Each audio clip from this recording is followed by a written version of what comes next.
Across the nation, power companies, in partnership with government planners, are forcing the use of smart meters.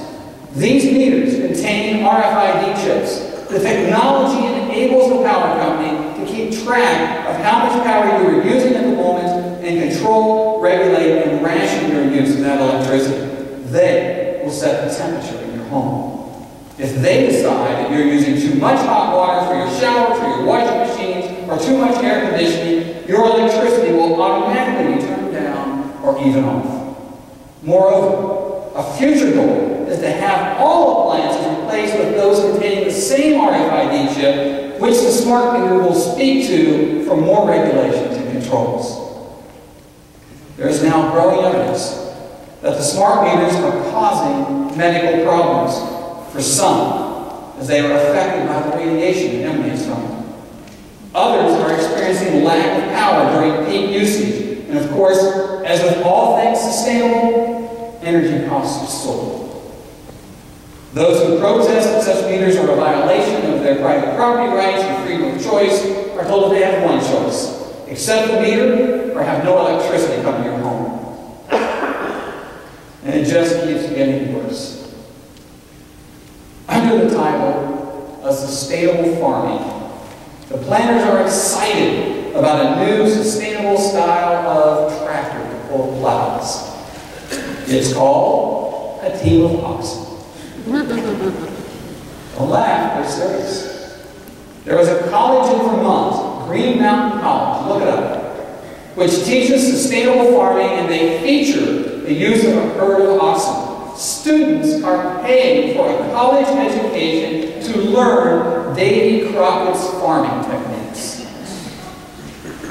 There are now policies being advocated, in some places put in place, to place taxes on the use of toilet paper, on the number of miles you drive, and on the use of plastic bags. A lot of places are just outright banning it. Next on the agenda is the, quote, to radically abandon the flush toilet. They call it, quote, one of the world's most destructive habits. Shame on you.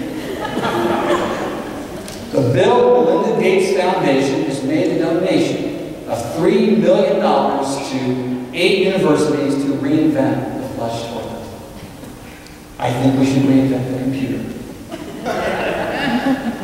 The EPA is now providing funding to NGO groups to run training programs for people to photograph and report neighbors who may be committing crimes against the environment. This summer, Obama signed Executive Order 13575 to create the White House Rural Council. The Council is a list of the most aggressive agencies and departments of the U.S. government. It will bring an army of regulators into rural areas to completely control every decision of land use, farming, and development. Farmers who have been feeding America and the world for over 200 years will not be able to make a single decision without permission and massive paperwork from bureaucrats in over 25 agencies. Layer upon layer upon layer. You don't have to just get permission of one agency, you may have to get permission of all 25. The result can only be food shortages and higher prices. And in Raleigh, you have been blessed with Project Get Ready. That's Raleigh's plug-in deployment program using your tax dollars to assure the city is ready for electric cars. The program's stated purpose is to facilitate stakeholder working groups in resolving issues related to plug-in vehicles, educate, indoctrinate consumers about plug-in vehicles. There's your social equity. We've got the stakeholders and social equity so far. Establish convenient and grid-compatible plug-in vehicles charging infrastructure. Develop relationships with plug-in vehicle and component manufacturers and ensure vehicle availability in the North Carolina market. There's your public-private partnerships. We wouldn't want to be left out. There's only about 10 of these cars in the world. We want to ensure you have a good supply out here. Explore opportunities for economic development related to plug-in vehicles. And of course, the whole excuse is environmental protection. There's the 3 E's at work, with public-private partnerships and the stakeholders and all of this in one program. The program openly admits that it's all necessary because otherwise people won't buy plug-in vehicles.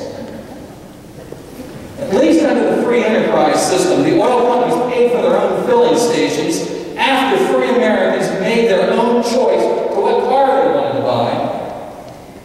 Welcome to the utopia of sustainable development. This is Big Brother at its worst. And it's planned, controlled, enforced by your local leaders and representatives in partnership with groups like IGLE, an organization whose vice chairman, Harvey Revin, said, quote, "Individual rights will have to take a back seat to the collective."